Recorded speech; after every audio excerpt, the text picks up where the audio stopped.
push you to forget about these essential teachings. It's a consumerist society.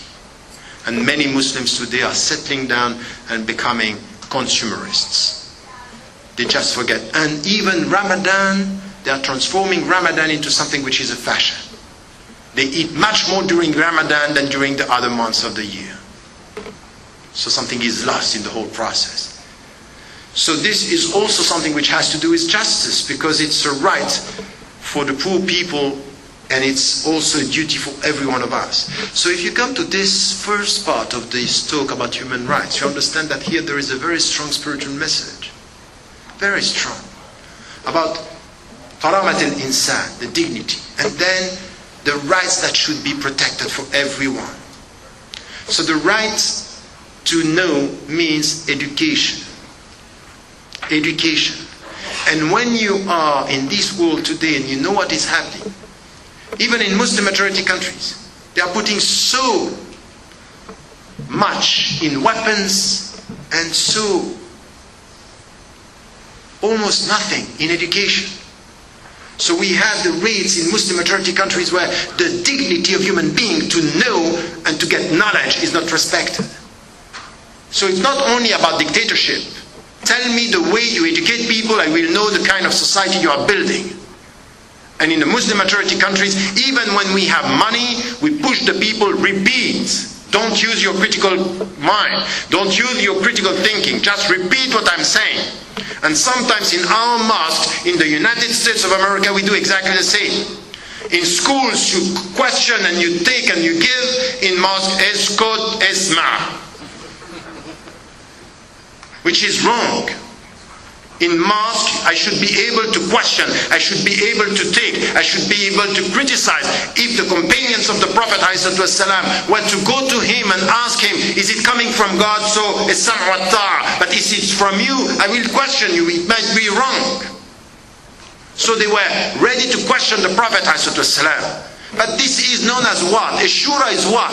Is the Prophet ﷺ acknowledging the fact, I respect your mind. I respect that you have something to say. So free speech is the dignity of my mind.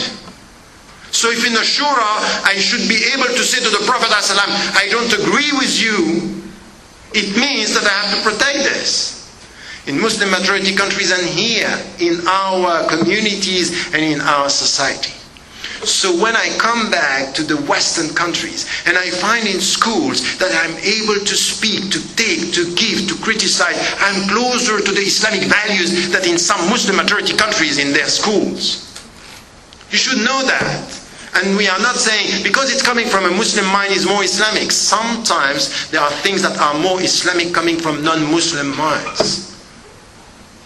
So it's all about, you should know the devil among ourselves and God among people. This is simple thing that we should know. Sometimes when you go to a mosque, why do you have to put your shoulder against the shoulder of your brother or your sister? Just not to have the devil in the mosque. It means that the devil can work among us. So we have to be very careful. And sometimes you look at people, they are not talking about God, but they are coming with principles that are reminding you that God is there. That there is something which is coming from non-Muslims, which is completely Islamic. Even proverbs. Sometimes I was quoting Chinese proverbs. I say, this is not Islamic. He's not quoting the Sunnah. So I had to ask, it's a Chinese Islamic proverb.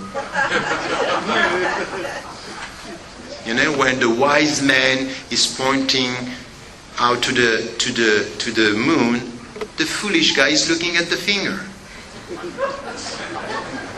It's very Islamic. It's very Islamic. This is exactly what the Prophet ﷺ was saying. He is serving Allah. We are all for Allah. We are not worshipping the Prophet. We follow the Prophet to worship Allah. It would be wrong to worship the Prophet and to forget Allah. That somewhere, so it's a Chinese Islamic proverb. Can Islamize the Chinese proverbs.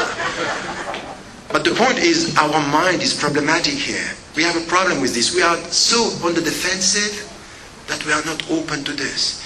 we forgot this, inclusiveness of the first Muslims.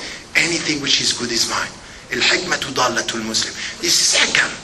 Hikam in China. So we take them. So this is something which is here, even with the rights, human rights, this is exactly the same.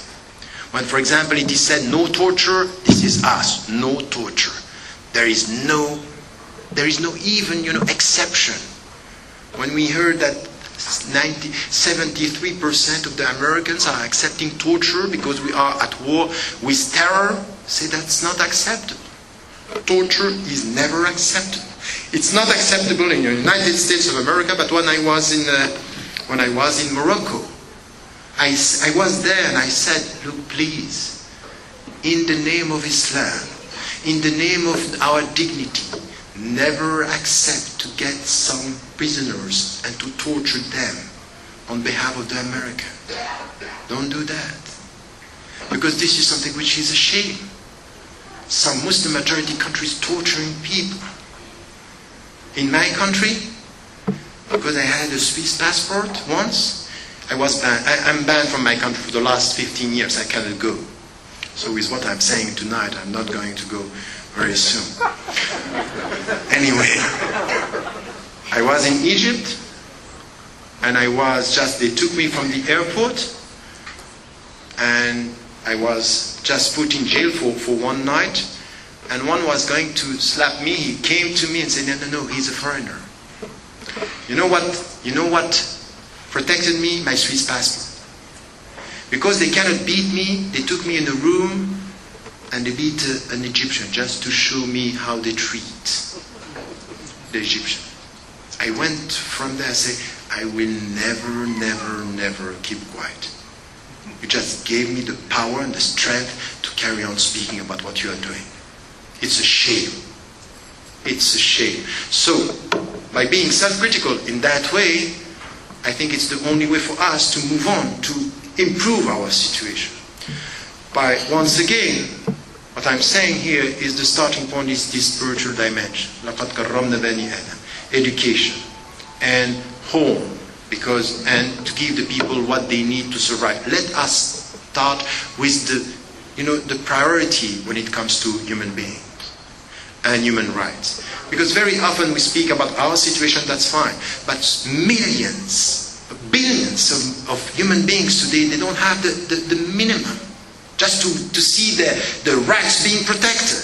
So they don't eat, they don't have schools, they have nothing. We should speak about this. And in your country, the gap that we find today between, new immigrants, new immigrants or American Muslims who immigrated in the country, and what we have with African American Muslims or African Americans in the inner cities, the schools they have, the housing they have, this segregation. This is not a country which is right with the poor people. How many million people are now living under what is the minimum acceptable to be a human being in this country? I think that we have here to be also, not only to speak, I think that all what you are doing is right. And we should continue to do this. But we should be more vocal on anything which is happening in this country which is wrong with the poor people, with the school system, with lawyers, with, racism. Racism is against human rights and human dignity. There is no racism acceptable. But while it's against the very essence of all the religions, Judaism, Christianism, Islam, and all the religions, us Muslims, too many Muslims are accepting silently racist attitudes within the community. It's wrong. So what are you going to talk about, human dignity and we are for, protecting the rights, while within the community we are acting and behaving in such a way? So I would say here that this is something which is important in our work. It's wherever we are to be committed